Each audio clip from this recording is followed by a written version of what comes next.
Hi guys, and I'm going to read you our book. Um, so this is now part two that we're in. So yay! And I'm just kidding. I don't have to wear my mask because I'm in here by myself. So here we go. Let's share screen. Pull up the book.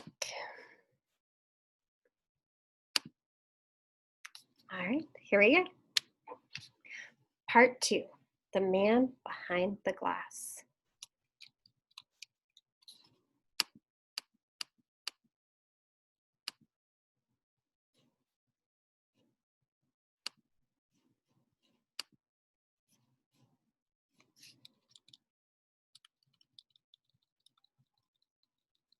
Chapter 1.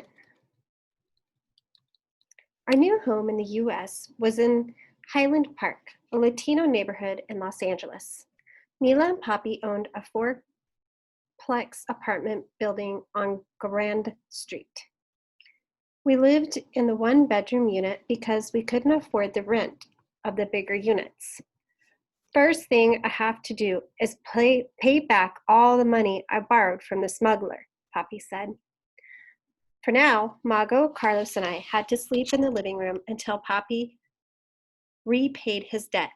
Mago and I shared the sofa bed, and Carlos slept on the floor. We didn't mind. To others, Poppy's apartment may have seemed small, but to us, after living in a one-room shack with Abuelita Chinta and my uncle, it was a palace.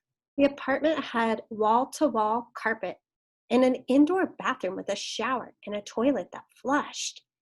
It had real glass windows that let in the sunlight with screens that kept mosquitoes out. Best of all, it had thick, solid walls that made me feel safe and protected in a way I'd never felt before.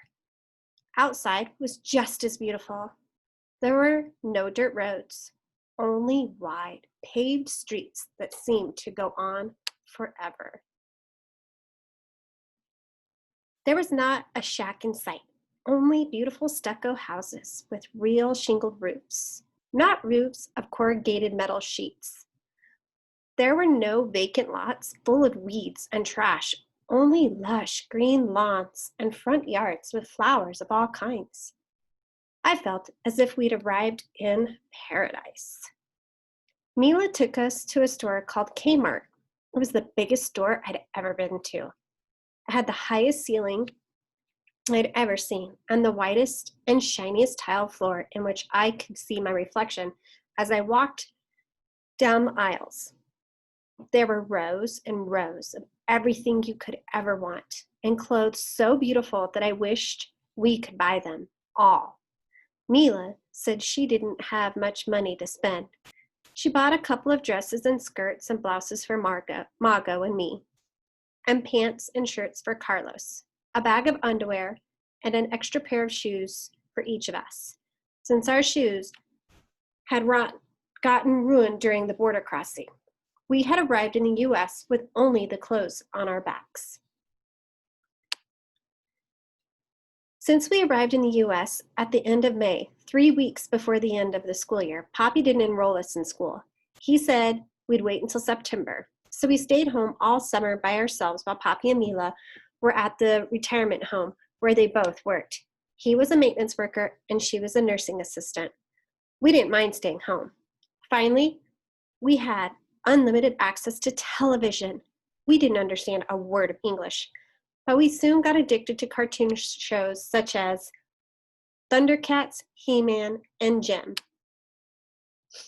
Mago, Carlos, and I cleaned the house so Poppy and Mila wouldn't think we were lazy.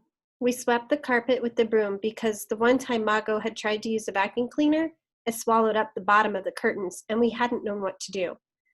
The vacuum had starting smoking, and we pulled and pulled, but it wouldn't let go of the curtain. Finally, Carlos rushed to yank the cord from the outlet, and we were able to get the curtain out of the vacuum. After that, we decided it was safer to sweep. We knew how to use a broom. The vacuum cleaner was going to take some time. But my favorite thing about summer was seeing the ocean for the first time. One day, in late July, my brother, sister, Mila, Poppy, and I piled into Poppy's red Mustang, and headed to Santa Monica.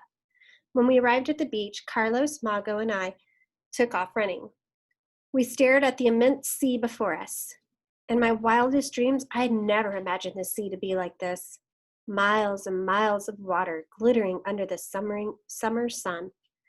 I breathed in the salty scent of the sea and stood there as the wind blew my hair around my face. "Well, what do you think, kids?"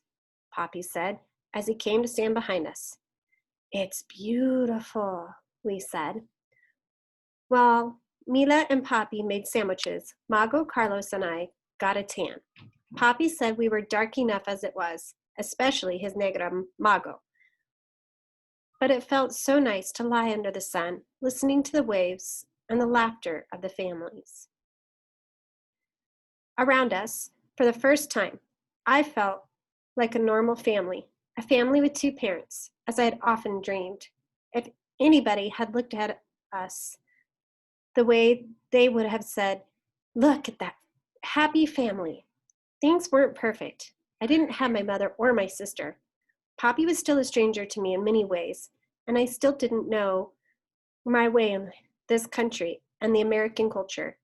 But for now, I was grateful for the small things: the beach, the sun, and my father by my side. "Why don't you kids go play?" Mila said. Mago, Carlos, and I dug a hole in the sand and filled it up with water. The hole was only big enough to put our feet into. We looked for seashells along the shore, stood at the water's edge, feeling the sand give way under us. But we didn't go in deeper. We didn't know how to swim. In Mexico, we hadn't been afraid to splash around in the canal when it was waist deep. But here at the beach, with all these waves crashing down every few seconds and the current pulling us in, it was hard not to be terrified of drowning in this beautiful yet endless water. "You all better get in or I'm going to take you home," Poppy threatened. Carlos and Mago went in deeper, but I stood by Poppy's side, remembering when I'd almost drowned in the canal and when my cousin Catalina had drowned. "Come on, Chata, go in," Poppy said. "I'm afraid, Poppy." He grabbed my left hand and said, "Come on, I'll go in with you." Together, we walked into the foamy water. "Don't let go of me," I said to Poppy as I clutched my hand, my toes digging into the sand, eroding from under me. I tightened my grip on his hand, a hand that was the exact shape of my own with its long fingers. I still couldn't believe he was real. I still couldn't believe he was no longer just a photograph hanging on the wall. "I won't let go, Chata," he said. I held on to my father's calloused hand and walked deeper into the water with him. I closed my eyes and thanked the saints for this day. This was the perfect way to see the ocean for the first time, holding on to my father's hand. As promised, never once did he let me go.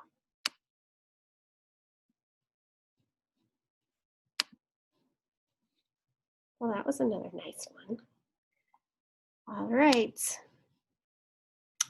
So there's the first part of the first chapter of part 2. I'll see you guys later. Bye.